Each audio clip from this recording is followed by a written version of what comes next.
right, welcome back for another episode of Dollar Bin Digging. This is the video and article that I do for comicbookinvest.com where I talk about those books that are still probably tucked away in those cheap boxes, those dollar bins, those discount boxes, wherever you're finding your cheap comics, whether it be at flea markets, yard sales, half-price books, at your LCS and their cheap boxes, wherever you're doing your digging. These are some of the books you might be able to find based off of some of the recent news, rumors, announcements, things going on in the comics, etc. Just kind of a fun little scavenger hunt type list that I like to provide to you, usually about every week. Sorry, this one's running a little bit late, but filming the Hot 10 last night got us running a little bit late, so I couldn't squeeze this in for Thursday. And then today was already kind of packed with content, so this is going out Saturday morning. Hopefully, you guys don't mind the slight delay there. But with that all said, hopefully you're enjoying all the content here on the channel. We got plenty more coming your way in 2024, but make sure you let us know what you think in the comments down below. Please like, subscribe, hit the alert button so you don't miss anything. Keep telling your friends so we can keep growing this channel. And those comments, those likes, they all actually do good. So if you can take a moment to do both of those, it actually does help us. And with that all said, if you want to see this week's books, which might be a little bit short, but still kind of fun, and a couple of books you might be able to dig out this weekend, just hang on for a few seconds after the intro, and I will be right back.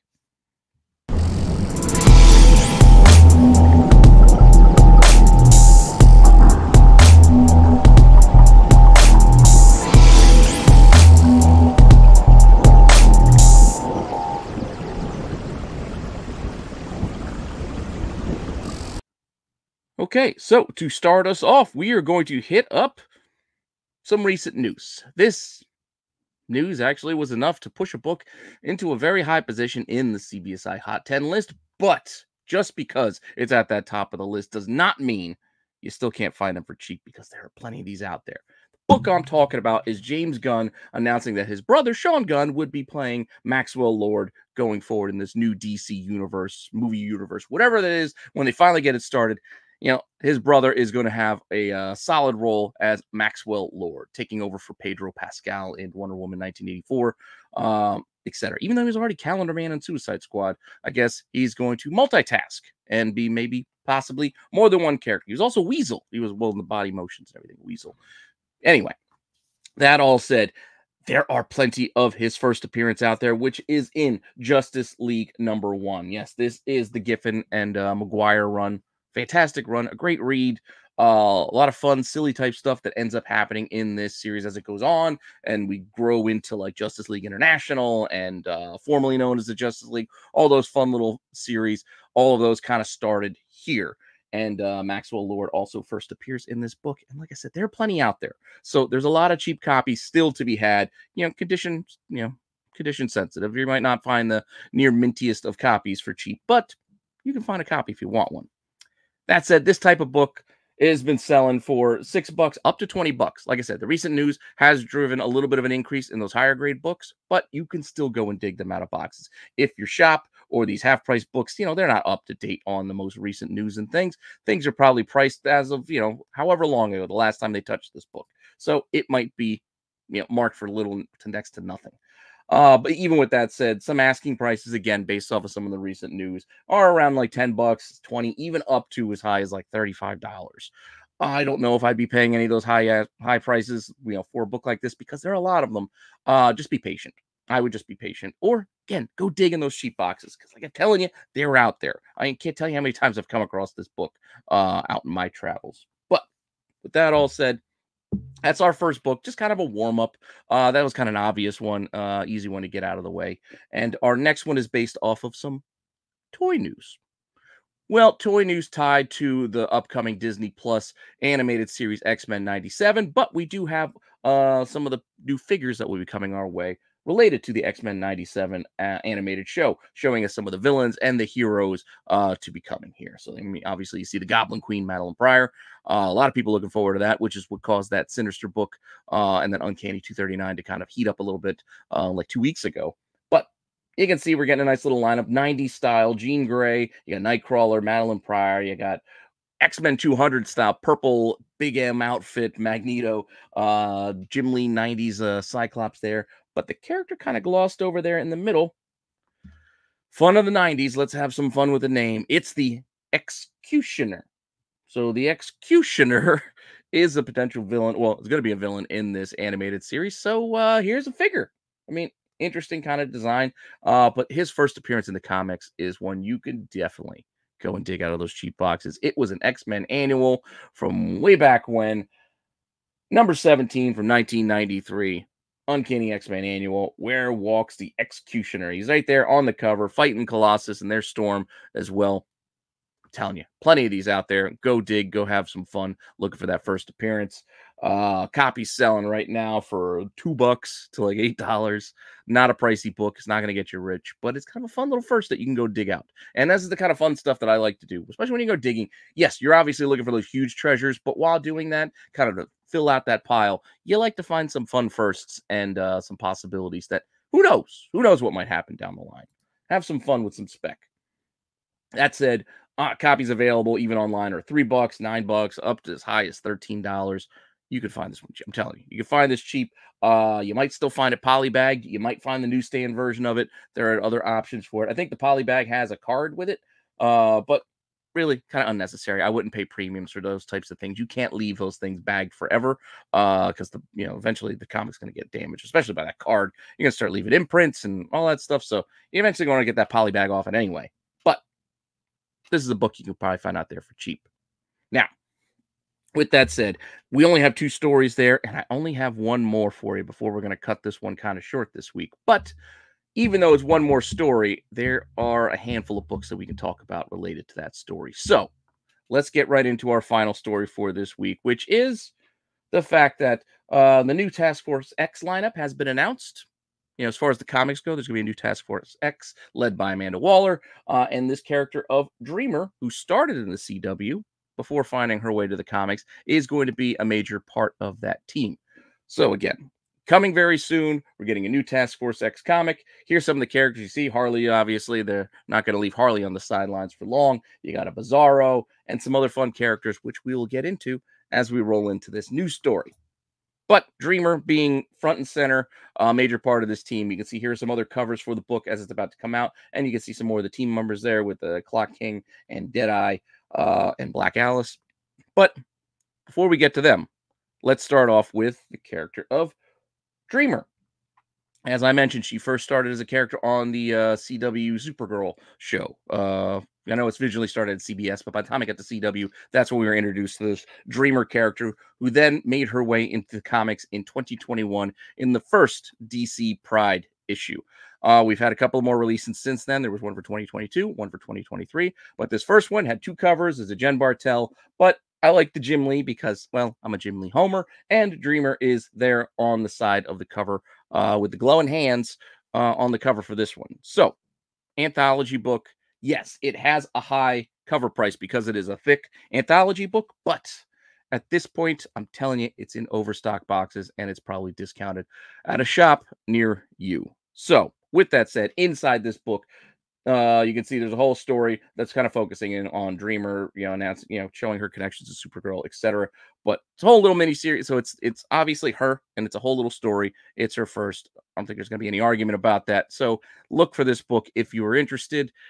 As I said, even though at a high cover price, we're looking at copies still selling for like $4 or as high as $12. I think it had like a $10 cover. So finding it at a discount may be tough, but as you can see here, even $4, that's less than half price. It's not too bad. And there are copies even available for $4 to $6. Again, undercover price available online, but go look at your shops where you don't have to pay shipping fees and all that stuff. Maybe even have to pay, regular old sales tax for paying in cash. Hey, who knows? Maybe you find it at a yard sale, flea market, etc. Go dig, go see what you can find and get your first appearance of Dreamer. Now, as I mentioned, she's not the only character that's going to be a part of that new Task Force X team. Some other characters that we know we're going to get are the Clock King. Clock King does go back a ways, but looking at this rendition of the character, this does kind of resemble, at least to me, no confirmation on this, but my idea is that this is the second Clock King, just based off of that character design, who was first introduced in Teen Titans 56, which was not all that old. This is when we got the Terror Titans. Here at the end, newer Clock King. This is the one I think they may be going with for this Task Force X series. It being Task Force X, don't rely on these characters lasting for too long either. Some of these characters could die even in that very first issue, because that is the very nature of Suicide Squad and Task Force X. These characters are not long for this world. A lot of them could be gone at a moment's notice. The only ones probably not going to get offed are Bizarro and well, Harley, obviously. They're not going to get rid of Harley like that. But all of these other characters are up for fair game, so don't go investing in these. These are fun books to go and hunt. So go look for that Teen Titans 56, because this is, again, this series, you find tons of these in the dollar boxes. And look for 56, because this is his first appearance, along with some of those other Terror Titan characters. But you can see here, copies selling for like $3 online. Available copies, $3 to $7. Once again, you're not going to get rich finding this book, but it's still kind of a fun first that you can go and dig out of those cheap boxes. Up next, another character that's going to be a part of this team is the character of Black Alice. That was her in that one cover there, kind of upside down magical character who can kind of emulate other magical characters' powers. So in her first appearance, which was in Birds of Prey 76, she emulated, I think, Dr. Fate, and then I think she was even Zatanna for a minute, and then she was Black Adam for a second, which I think is how she came up with her Black Alice name. I don't know, but I don't really remember. I read this so long ago, and this was the book that was speculated on before, so it's hit that cycle before. Right now, I'd say it's on the down cycle, so it may find its way back into those bargain bins, like many of this Birds of Prey series are. There's a couple cool covers in this run too, but just for this issue here, we're looking at that first appearance, which you can see here. Hey guys, now it's Alice, it's Black Alice, etc. So magical character, might have some legs to her. She's been around a while already.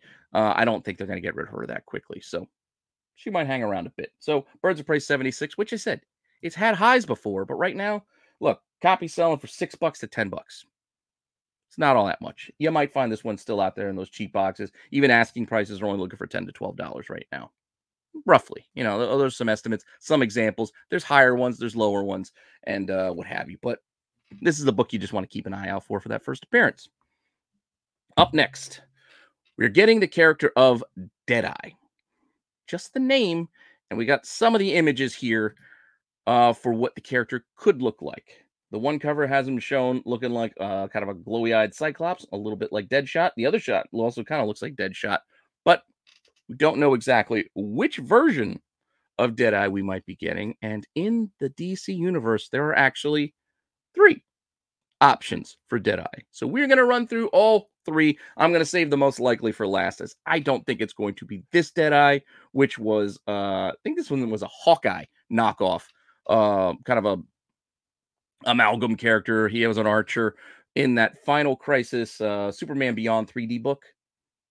We had a whole bunch of characters introduced in here, including right there down below, unnamed, mind you. This Hawkeye archer character is actually Deadeye. Where is it? There it is. There's the arrow. So there's his first appearance. It's pretty much a cameo, but you know, it is what it is. Not a lot of appearances for this version of Deadeye, blue skinned and all, but it's possible. But looks to me unlikely based off of the images we've seen so far. But still want to let you know, could be this one. Possible. This book has done well in the past, but right now, yeah, $10, $12, even as low as $5, and those are for sets of both issues in a lot of cases. Sometimes it's single issue, other times it's issues 1 and 2. There is a B cover as well. Again, you're not going to get rich. Hopefully you get the 3D glasses so you can read this in 3D. But then you can see available copies are as cheap as $1.50, and then around like $5. So once again, it's not an expensive book.